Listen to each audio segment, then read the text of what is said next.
Здравствуйте, уважаемые телезрители! В эфире очередной выпуск программы «Вестник профсоюза образования». Мы расскажем вам о деятельности профсоюза работников образования и ответим на все ваши вопросы. Смотрите сегодня в последнем выпуске уходящего года. В Чеченском технологическом техникуме прошла интеллектуальная игра Brain Ring среди студенческой молодежи. Итоговое расширенное заседание Президиума профсоюза образования. В рубрике «Профответ» юристы ответят на любой вопрос в сфере охраны труда, социального блока, пенсионного обеспечения и на другие вопросы. Подведение итогов работы профсоюза образования Чеченской Республики. В профсоюзе образования состоялось последнее в этом году итоговое расширенное заседание Президиума профсоюза образования, в котором приняли участие штатные работники и представители Рейссовета профсоюза в районах и городах республики под председательством Хизира Герзелиева. Затронули и работу правозащитного отдела. Как оказалось, в Урус-Мартановском районе, как, впрочем, и других регионах республики, людей больше всего интересуют вопросы выплаты работодателям стимулирующих выплат. Однако при возникновении случаев нарушения трудовых прав люди предпочитают обойтись устными уведомлениями об этом, не желая подавать письменные обращения, что в определенной степени затрудняет процесс своевременного реагирования на такие случаи. На заседании обсудили работу профсоюзных организаций и учреждений профобразования по привлечению в профсоюз новых членов, что позволило бы добиться дальнейшего укрепления позиций профессионального сообщества в трудовых коллективах. Случаев, когда успех их работы во многом становится зависимым от отношения к работе профактивистов, руководителей учреждений, не должно быть. Нам не нужны директорские, а по сути карманные профсоюзы на местах, заявил председатель профсоюза. Хотя мы и ставим задачу стопроцентного охвата профсоюзным членством работников учреждений образования, достижение такой цели меньше всего должно зависеть от воли работодателя. Члены Президиума рассмотрели ряд других актуальных вопросов деятельности профсоюза. О результатах профсоюзных собраний с единой повесткой дня, проведенных почти во всех первичных организациях республики, об итогах анализа социальных паспортов общеобразовательных школ и учреждений дошкольного образования и о работе профсоюзных кружков. Год молодежи, объявленный в профсоюзе образования, подходит к концу. Студенческий совет профсоюза образования активно работал весь год.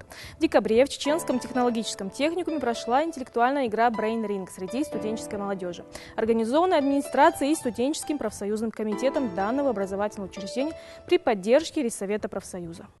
7 команд участников от каждой специальности соревновались в знаниях. Основной целью встречи было воспитание правовой культуры, гражданской ответственности и чувства патриотизма у подрастающего поколения. Игра состояла из 3 туров, которые включали вопросы исторического пути развития конституционного строя в России, по государственному устройству нашей страны и конституциям Российской Федерации и Чеченской Республики. Ни одна из команд не хотела уступать. После письменных ответов участников игры на вопросы отвечали и зрители зала. В последнем туре решающую роль сыграло правильное и полное исполнение гимнов России и Чеченской Республики каждой командой. Именно это задание и определило победителей.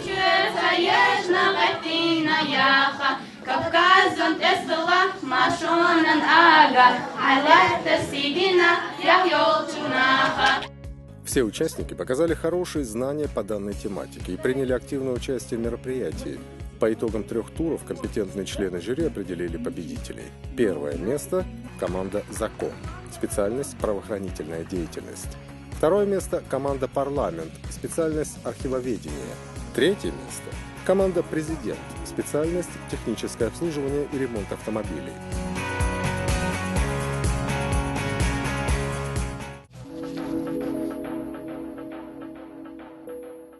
Защита прав членов профсоюза, юридическая консультация – это работа правозащитного отдела. Давайте посмотрим, с какими вопросами к ним обращаются работники образования. Юристы ответят на любой вопрос в сфере охраны труда, социального блока, пенсионного обеспечения и на другие вопросы. Администрация школы назначила мне уроки на каникулярный период, назвав их консультациями для слабоуспевающих. Насколько это правомерно и должен ли я вести занятия в каникулярный период? Если есть программа такой работы, то вас могут обязать вести данные занятия, потому что в период каникул от занятий освобождаются только школьники. А у учителей это рабочее время. Соответственно, привлекать к дополнительным занятиям учителя можно и нужно при необходимости. А вот чтобы учащихся привлечь к этим занятиям, необходимо этот вопрос согласовать с родителями или с их законными представителями. Я уволился со школы спустя 3 месяца после очередного ежегодного оплачиваемого отпуска. Администрация школы при расчете отказала мне выплачивать отпускные за эти 3 месяца, объяснив, что мне они не положены, так как прошло всего 3 месяца с момента моего выхода с отпуска. Так ли это? И законны ли действия администрации? Нет, это не так, и такие действия неправомерны. Вам полагается компенсация за неиспользованный отпуск, за фактически отработанное время. То есть вы, как учитель, имеете право на ежегодный удлиненный оплачиваемый отпуск продолжительностью 56 дней. Соответственно, за каждый отработанный вами месяц вы имеете право на не менее 4 отпускных дней. Отказывать в выплате за неиспользованные отпускные дни администрация школы не может и не должна. Что такое методический день и на каком основании учителя имеют право им пользоваться? Действующим законодательством не предусмотрено предоставление учителям методического дня. Методическим днем называют свободный от занятий день, а его наличие у учителя зависит от расписания уроков в школе. Как правило, расписание уроков составляется с учетом того, чтобы не перегружать учащихся и одновременно экономить время учителя. Свой свободный от уроков день, то есть методический, учитель не обязан присутствовать в школе и предоставлять каких-либо отчетов администрации школы о том, чем он занимался в этот день. Исключением являются случаи, когда учитель задействован в запланированных общешкольных мероприятиях. Там его присутствие обязательно, даже в его так называемый методический день. Если у вас также появились вопросы, обязательно напишите письмо профсоюза. Адрес вы видите на экране. Декабрь – самое лучшее время для подведения итогов года. Сделано немало, но предстоит еще больше. Давайте вспомним наиболее значимые события для членов профсоюза образования и науки Чеченской Республики. Главными событиями в работе профсоюза образования нашей республики можно смело назвать семинары на базе курорта Серноводск-Кавказский, которые носили и образовательный, и оздоровительный характер. Открытие компьютерного класса для кураторов и председателей первичных организаций. Активная работа студенческого совета. Акции, флешмобы, спортивные состязания и многое другое. Санаторно-курортное лечение и защита прав членов профсоюза. Но давайте обо всем по порядку. Этим летом курорт Серноводск-Кавказский стал вторым домом для профактивистов. Здесь они обучались основным профсоюзным азам, общались между собой, делились опытом и, главное, оздоравливались. Как мы все знаем, курорт представляет уникальные процедуры, и лучшее место для проведения семинара было бы трудно найти. На базе нашей республики, на базе именно нашего санатория впервые проводится такой семинар с лечебными процедурами, с обучающими половиной дня. У нас очень красивый санаторий в Серноводск-Кавказском, и наши профсоюзные активисты остались довольными, те, кто уже был там. Программа обучения предусматривала и выступления наших отраслевых министров, выступления нашего профессорско-преподавательского состава. В лекторскую группу семинара входили и специалисты Рессовета профсоюза. Участники отметили, что пройти обучение и оздоровление одновременно – это редкая возможность для учителей, особенно на фоне развернувшегося кризиса в стране.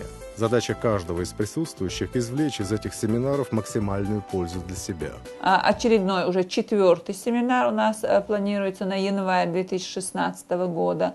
Там тоже мы планируем вывести около 120 человек. Еще одна сторона, очень актуальная сторона для работников образовательных учреждений сегодня – это оздоровление, так как не всегда ни учитель, ни педагог, ни воспитатель, ни работник образовательного учреждения не в силах позаботиться о своем здоровье, потому что это и работа, и семья, и все, и наши человеческие факторы. И для них, конечно, недельное прохождение лечебных процедур в профессиональном таком санатории очень результативное. На встречу со слушателями обучающего семинара приезжали министр образования и науки Чеченской Республики Исмаил Байханов, председатель Совета профсоюзов Хусейн Салтагериев, председатель комитета правительства Чеченской Республики по дошкольному образованию Асланбек Джунаидов.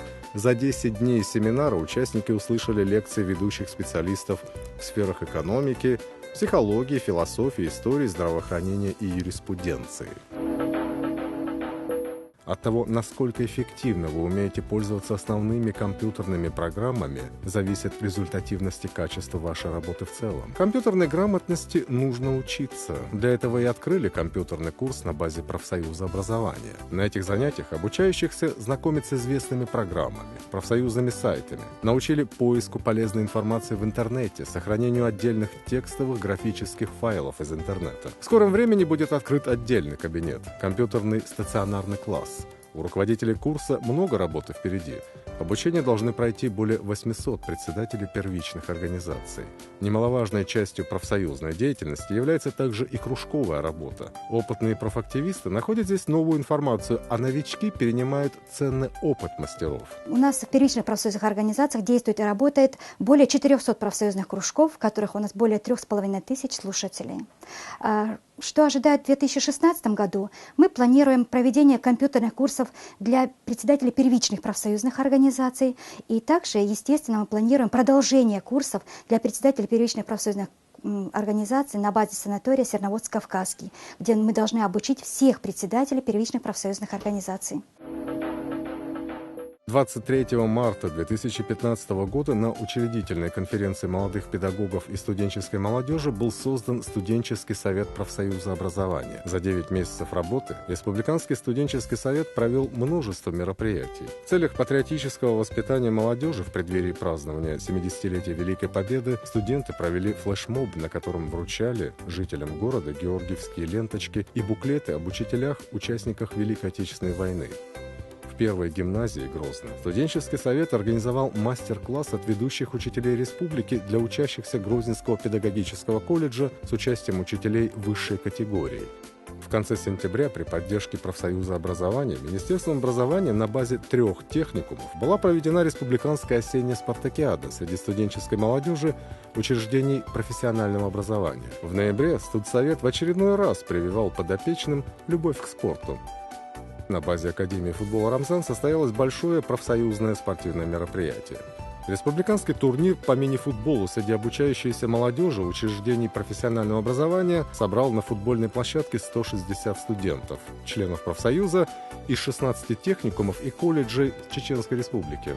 Студенческий совет только набирает обороты. У молодых далеко идущие планы на 2016 год. После республиканской конференции молодых педагогов и студенческой молодежи мы поставили себе цель организовать единую студенческую команду, которая будет заниматься непосредственно профсоюзной работой. Думаю, за 2015 год мы получили большой опыт работы с молодежью, и основываясь на этом опыте, в 2016 году мы также планируем провести мероприятие республиканского формата. В общем, на 2016 год у студенческого совета очень много работы. Искренне надеемся, что мы справимся. Оздоровление членов профсоюза – это одна из основных задач, стоящих перед профактивом. Несмотря на все усилия профсоюза, который отстаивает конституционные права и социальные интересы учителей, бьется за повышение зарплаты, материальное положение педагогов остается не самым лучшим. В связи с кризисом вообще по стране статья, касающаяся именно социальной поддержки, меры именно по оздоровлению, не выдержала. И поэтому основной удар лег на профсоюз образования. По линии профсоюза образования все педагогические работники, члены профсоюза, которые обращались к нам, конечно, мы ни одному не отказали, и всего у нас оздоровлено свыше 400 членов профсоюза по 50% путевкам. Также члены профсоюза и члены их семей имели возможность, и они получали санаторно-курортное оздоровление за минусом 20%. Таких насчитывается около 200 человек. Профсоюз понимает, нужно искать способы поддержки учителя в условиях реального отсутствия достойной заработной платы. Людям нужно лечиться и отдыхать, но купить санаторно-курортную путевку, сделать капитальный ремонт на свою зарплату, купить мебель в дом учитель не может. Поэтому была реанимирована старая так называемая касса взаимопомощи. 14 января исполнится 7 лет, как начал и продолжает свою деятельность некоммерческий профсоюзный фонд социальной поддержки учителей. Всего по линии ФСПУ воспользовались санаторно-курортными оздоровительными займами 43 человека на сумму 1 275 000 рублей, что эта сумма тоже внушительная. Кстати, учитывая вот всю необходимость в оздоровлении педагогических работников, а для нас это основа основ, Президиумом Республиканского совета профсоюза разработано и принято 27 августа положение об оздоровлении членов профсоюза и размерах компенсации стоимости путевок. И здесь, вот, кстати, в этом положении расписаны все необходимые документы, которые член профсоюза должен предоставить сюда, в наш Республиканский совет профсоюза. На протяжении уже 2 лет в проекте «Вестник профсоюза образования» действует рубрика «Профответ», в которой профсоюзные юристы отвечают на вопросы работников образования. Помимо этого, правовой отдел каждый день принимает у себя членов профсоюза с различными вопросами. Среди всех я бы выделил несколько самых важных и острых. В первую очередь это, конечно, вопрос высвобождения работников, достигших пенсионного возраста. Люди спрашивали, интересовались, задавали вопросы, существует ли возрастной ценз для учителей. Действующим законодательством не предусмотрены нормы, которые дают право работодателю по причине достижения работникам пенсионного возраста увольнять его. Волновал педагогов и вопрос о коммунальных компенсациях. Дело в том, что в соответствии с постановлением правительства Чеченской Республики номером 235, каждый работающий педагог, работающий, проживающий в сельской местности, имеет право на компенсацию расходов, понесенных за оплату коммунальных услуг, отопления и освещения. Также остро стоял вопрос, связанный с назначением трудовой пенсии, в том числе и по выслуге лет. Проблема заключалась в том, что пенсионный фонд ставит под сомнение некоторые периоды их трудового стажа, особенно периоды, которые приходятся до 2000-х годов, и требуют справки и другие документы, которые подтвердили бы их стаж. Но все мы знаем, что архивные данные в республике не сохранились в связи с боевыми действиями, и поэтому предоставить требуемые справки для работников не представляется возможным. Зачастую вопросы можно решить прямо на месте. С некоторыми же профсоюз выходит на правительство и парламент республики.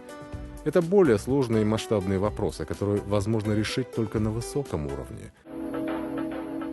Будущий учитель, лучший профсоюзный комитет и лидер, учитель чеченского языка – это лишь некоторые названия конкурсов, прошедших в 2015 году в профсоюзе образования. Конкурсы – это серьезная мотивация для движения вперед, для самосовершенствования. В профсоюзе это понимают, и потому проведению конкурсов уделяют немало внимания.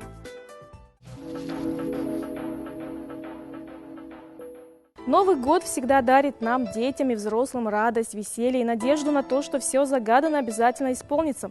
Во всех учебных заведениях прошли праздничные мероприятия, и педагоги, и ученики получили долгожданные и заслуженные каникулы. Давайте выслушаем поздравительные слова от председателя профсоюза образования республики в адрес наших педагогов, воспитателей и учителей.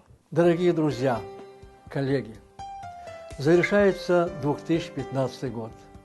Год, насыщенный крупными событиями, как на российском, так и на республиканском уровнях. С большим подъемом мы встретили 70-летие победы в Великой Отечественной войне. Готовясь к этой знаменательной дате, впервые нам удалось широко показать героическое участие воинов-педагогических работников. Одновременно в этот же период мы издали энциклопедию народных и заслуженных учителей Чеченской Республики, вызвавшая положительный отклик общественности. В этом году нами были приняты дополнительные меры по социальной поддержке членов профсоюза.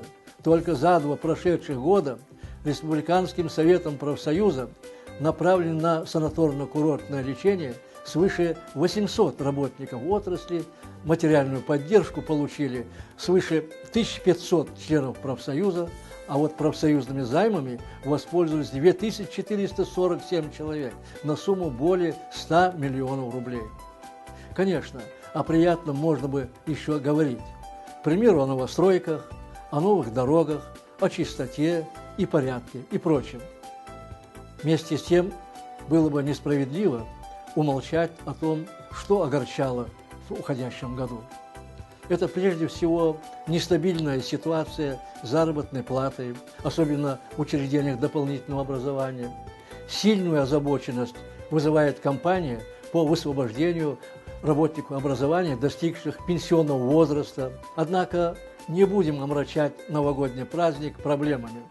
Хочу только вас заверить, что профсоюз был и остается надежным защитником интересов учителя, преподавателя, воспитателя, других членов нашего Союза. Дорогие друзья, коллеги, очевидно, и в новом году трудностей нам не избежать, но преодолеть мы их сможем, если будем вместе, если будем едины и солидарны. Желаю всем бодрости духа, крепкого здоровья, успехов в труде. Желаю вашим семьям согласия и мира. С Новым годом! С новым счастьем! Это все, что мы успели вам рассказать. За кадром, как всегда, осталось еще много интересного, но у вас есть шанс увидеть все на сайте ressовет.ру. Ну и, конечно, не могу не воспользоваться случаем. От лица телерадиокомпании «Грозный» поздравляю наших телезрителей, особенно работников образования, с Новым годом. Желаю всего наилучшего. До новых встреч в новом 2016 году. Адикевш.